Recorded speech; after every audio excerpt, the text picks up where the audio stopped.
Assalamualaikum warahmatullahi wabarakatuh. Perkenalkan nama saya Wibowo Setiaji dengan NIM 22552011171 dari kelas D1. Saya di sini akan mempresentasikan tentang keamanan IT. Pertama itu definisi dan konsep dasar. Apa yang dimaksud dengan strategi keamanan? Strategi keamanan adalah rencana yang dirancang untuk melindungi sumber daya, data, dan sistem komputer dari ancaman, serangan, atau potensi risiko yang dapat merugikan sebuah organisasi atau individu. Strategi keamanan mencakup serangkaian tindakan, kebijakan, prosedur, dan teknologi yang bertujuan untuk menjaga kerahasiaan, integritas, dan ketersediaan informasi serta melindungi aset digital dan ancaman yang mungkin timbul. Strategi keamanan yang komprehensif. Pentingnya mengembangkan strategi keamanan yang komprehensif dapat dijelaskan sebagai berikut. Pertama itu perlindungan aset kunci. Organisasi memiliki banyak aset berharga, seperti data pelanggan, informasi rahasia, dan sistem komputer. Strategi keamanan yang komprehensif membantu melindungi aset-aset ini dari kerusakan atau pencurian. Yang kedua itu ada kepatuhan regulasi. Banyak industri yang dan yurisdiksi memiliki peraturan ketat terkait keamanan data dan privacy. Strategi keamanan yang komprehensif membantu memastikan bahwa organisasi mematuhi persyaratan hukum dan peraturan. Yang ketiga itu ada menghadapi keancaman kompleks. Ancaman keamanan terus berkembang dan semakin canggih. Dengan strategi yang komprehensif, organisasi dapat lebih baik menghadapi ancaman baru dan semakin kompleks. Yang keempat itu mengurangi risiko. Strategi keamanan yang baik membantu mengurangi risiko serangan dan pelanggan data. Ini dapat menghemat biaya yang dapat timbul akibat kerugian atau dampak negatif terhadap reputasi. Yang kelima itu ada kontinuitas bisnis. Strategi keamanan yang komprehensif juga mencakup perencanaan berkelanjutan bisnis, sehingga organisasi dapat tetap beroperasi saat terjadi insiden keamanan. Selanjutnya, tahapan dalam mengembangkan strategi keamanan. Dengan mengikuti langkah-langkah ini dalam mengembangkan strategi keamanan, organisasi dapat lebih baik melindungi diri dari ancaman keamanan dan menjaga aset dan data mereka dalam lingkungan digital yang beresiko. Yang pertama, identifikasi aset kunci. Ini adalah langkah awal dalam mengembangkan strategi keamanan. Identifikasi semua aset kunci yang perlu dilindungi seperti data intensif, data sensitif, sistem kritis, dan sumber daya penting lainnya. Yang kedua, penilaian risiko. Melibatkan identifikasi potensi ancaman, kerentanasinya, dan dampak mungkin terjadi jika serangan atau pelanggan data terjadi. Ini membantu dalam menilai risiko yang mungkin dihadapi organisasi. Yang ketiga, mengembangkan rencana keamanan. Setelah mengidentifikasi risiko, langkah selanjutnya adalah merancang rencana keamanan yang mencakup strategi dan tindakan untuk mengurangi risiko serta mengatasi serangan potensial. Yang keempat, implementasi dan pemantauan. Setelah rencana keamanan dibuat, implementasikan tindakan keamanan yang telah dirancang. Selanjutnya, penting terus memantau lingkungan keamanan untuk mendeteksi potensi ancaman atau insiden keamanan. Yang selanjutnya itu penerapan prinsip keamanan dalam strategi. Penerapan prinsip-prinsip keamanan seperti kebutuhan untuk tahu, need to know, dan kebutuhan untuk akses, need to access, adalah langkah penting dalam mengembangkan strategi keamanan yang efektif. Prinsip-prinsip ini membantu memastikan bahwa akses ke informasi dan sumber daya dibatasi hanya pada individu atau entitas yang memerlukan sehingga mengurangi risiko ancaman internal dan pelanggan keamanan. Berikut adalah penjelasan lebih lanjut tentang prinsip-prinsip keamanan. Pertama itu ada prinsip kebutuhan untuk tahu, need to know. Apa itu prinsip kebutuhan untuk tahu?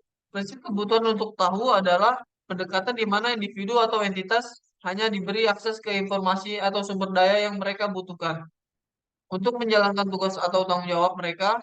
Dengan kata lain, akses ke informasi dibatasi apa yang diperlukan untuk melakukan pekerjaan atau fungsi tertentu. Mengapa penting? Prinsip ini membantu mengurangi risiko akses yang tidak sah atau tidak perlu ke data sensitif. Dengan membatasi akses hanya pada yang diperlukan, peluang untuk penyalahgunaan atau pelanggaran keamanan berkurang secara signifikan. Yang kedua itu prinsip kebutuhan akses, net to access. Apa itu prinsip kebutuhan untuk akses? Prinsip kebutuhan untuk akses adalah pendekatan yang berfokus pada memberikan hak akses hanya pada sumber daya atau sistem yang diperlukan untuk menjalankan tugas atau fungsi tertentu. Ini berarti bahwa individu atau entitas hanya dapat mengakses apa yang mereka butuhkan dan memiliki izin untuk mengakses, sementara akses yang tidak diperlukan dibatasi. Mengapa penting? Prinsip ini membantu mengurangi risiko akses yang tidak sah atau berlebihan ke sumber daya dan sistem. Hal ini membantu dalam melindungi informasi penting dan sistem yang dapat menjadi sasaran ancaman. Yang ketiga itu prinsip-prinsip lainnya. Selain kebutuhan untuk tahu dan kebutuhan untuk akses, ada banyak prinsip keamanan lainnya yang diterapkan dalam strategi keamanan. Termasuk prinsip kebutuhan untuk tindakan, need to act. Prinsip pemisahan tugas, segregation of duties. Dan prinsip kebutuhan untuk tindakan yang sah, need to know lawful action. Semua prinsip ini bertujuan untuk memastikan bahwa akses tindakan yang dilakukan sesuai dengan kebijakan keamanan dan hanya dilakukan oleh mereka yang memiliki hak yang sah. Dalam mengembangkan strategi keamanan yang efektif, penting untuk memahami dan menerapkan prinsip-prinsip keamanan ini sebagai bagian dari upaya untuk menjaga integritas, kerahasiaan, dan ketersediaan informasi, serta melindungi aset dan sistem dari berbagai ancaman keamanan. Selanjutnya, konsekuensi pelanggaran data dan metode penilaian dampak. Konsekuensi pelanggaran data. Pertama, pelanggaran data dapat memiliki dampak yang serius pada berbagai aspek, termasuk perusahaan, pelanggan, dan reputasi. Konsekuensi pelanggaran data termasuk yang pertama itu dampak terhadap perusahaan atau kerugian finansial. Pelanggaran data dapat mengakibatkan biaya tinggi, masuk biaya investigasi, pemulihan, kompensasi kepada pelanggan yang terkena dampak, dan denda peraturan. Gangguan operasional, pelanggaran dapat mengganggu operasi perusahaan, menghentikan layanan, dan mengakibatkan penurunan produktivitas. Dampak terhadap pelanggan, kehilangan kepercayaan. Pelanggan mungkin kehilangan kepercayaan pada perusahaan jika data mereka dikompromikan, yang dapat mengakibatkan penurunan loyalitas dan penggunaan layanan. Pencurian identitas. Data pribadi yang dicuri dapat digunakan untuk pencurian identitas yang dapat merugikan pelanggan secara finansial dan emosional. Yang ketiga, dampak terhadap reputasi. Merusaknya reputasi. Pelanggaran data dapat merusak reputasi perusahaan yang memerlukan waktu dan usaha untuk memulihkannya. Kehilangan bisnis. Dampak negatif terhadap reputasi dapat mengakibatkan kehilangan pelanggan dan peluang bisnis. Selanjutnya, metode penilaian dampak. Yang pertama, studi kasus pelanggaran data. Melakukan studi kasus pelanggaran data sebelumnya untuk memahami dampak yang terjadi pada perusahaan terkait. Ini dapat memberikan wawasan tentang bagaimana pelanggaran data dapat mempengaruhi berbagai aspek bisnis, termasuk keuangan, operasional, dan reputasi. Selanjutnya, pengaruh hukum dan regulasi terhadap penilaian dampak. Melibatkan pengacara dan pakar hukum untuk memahami implikasi hukum dan peraturan terkait pelanggaran data. Hukum privasi dan keamanan data dapat mempengaruhi cara perusahaan menilai dan mengatasi dampak pelanggaran. Yang ketiga, pengukuran dampak finansial, mengidentifikasi dan menghitung dampak finansial pelanggaran data, termasuk biaya penyelidikan, kompensasi kepada korban, potensi denda, dan kerugian lainnya. Yang keempat itu ada survei pelanggan dan kepuasan. Melakukan survei pelanggan untuk mengukur kepuasan mereka dan dampak pelanggaran data pada persepsi mereka terhadap perusahaan. Data dari sumber ini dapat digunakan untuk menilai dampak pada kepercayaan pelanggan dan loyalitas. Selanjutnya ada yang nomor 5 itu analisis resiko. Melakukan analisis resiko yang komprehensif untuk memahami ancaman yang mungkin timbul dari pelanggaran data dan potensi dampaknya. Ini dapat membantu perusahaan dalam merencanakan tindakan mitigasi. Yang keenam itu ada rencana pemulihan dan respon insiden. Mempersiapkan rencana pemulihan dan respon insiden yang dapat mengurangi dampak pelanggaran data, menghentikan serangan, dan memulihkan operasi sesegera mungkin. Selanjutnya, menggunakan teknologi kecerdasan buatan AI. Yang pertama itu penggunaan AI dalam deteksi ancaman. Pengelola pola AI dapat digunakan untuk mengidentifikasi pola aneh atau mencurigakan dalam lalu lintas data, yang merupakan tanda-tanda potensial dari serangan keamanan. Ini termasuk mendeteksi serangan malware, serta phishing dan aktivitas aneh di jaringan. Selanjutnya, analisis anomali. AI dapat melakukan analisis anomali untuk mendeteksi perubahan perilaku yang tidak biasa dalam sistem atau pengguna yang dapat mengindikasikan insiden keamanan. Yang kedua itu pengembangan sistem keamanan cerdas. Sistem pengamanan proaktif AI memungkinkan pengembangan sistem keamanan yang proaktif dengan kemampuan untuk mengidentifikasi ancaman potensial sebelum mereka mengakibatkan kerusakan. Selanjutnya, kecerdasan prediktif. AI dapat digunakan untuk memprediksi potensi serangan berdasarkan pola yang dikenali dan tren keamanan yang dianalisis. Selanjutnya, tantangan etis AI. Bias. Algoritma algoritma AI dapat menjadi bias tergantung pada data pelatihan yang digunakan. Hal ini dapat menyebabkan diskriminasi dan ketidakadilan dalam deteksi ancaman atau dalam kebijakan keamanan. Privacy, penggunaan AI dalam keamanan dapat mengancam privasi individu jika data pribadi digunakan secara tidak sah atau digunakan untuk tujuan yang tidak sah. Selanjutnya, keuntungan efisiensi dan responsibilitas AI dalam keamanan efisiensi. AI dapat memproses dan menganalisis data dengan kecepatan yang jauh lebih kemampuan manusia, memungkinkan deteksi dan respon yang lebih cepat terhadap ancaman keamanan.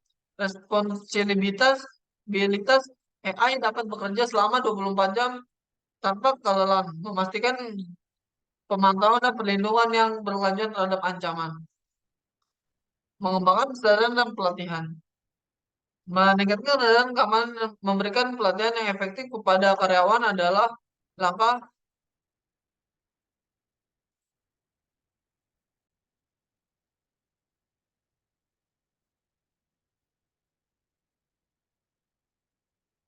langkah kunci dalam melindungi organisasi dari ancaman keamanan.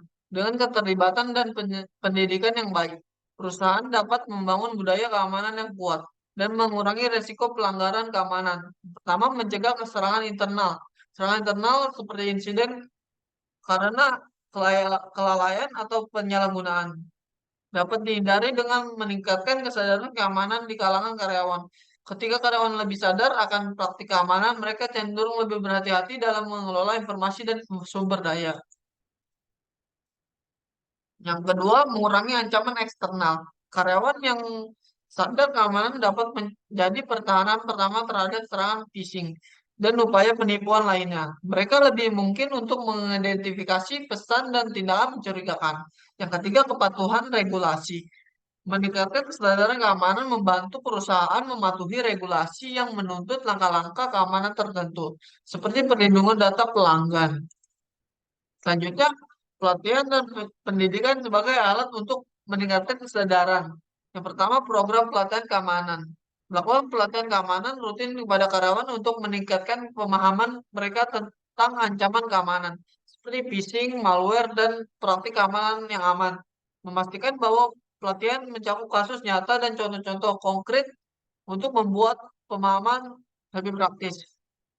Yang kedua, simulasi serangan. Menggunakan simulasi serangan seperti kampanye phishing internal untuk menguji reaksi karyawan terhadap upaya penipuan dan meningkatkan kemampuan mereka untuk mengidentifikasi serangan sebenarnya. Yang ketiga, pendekatan interaktif.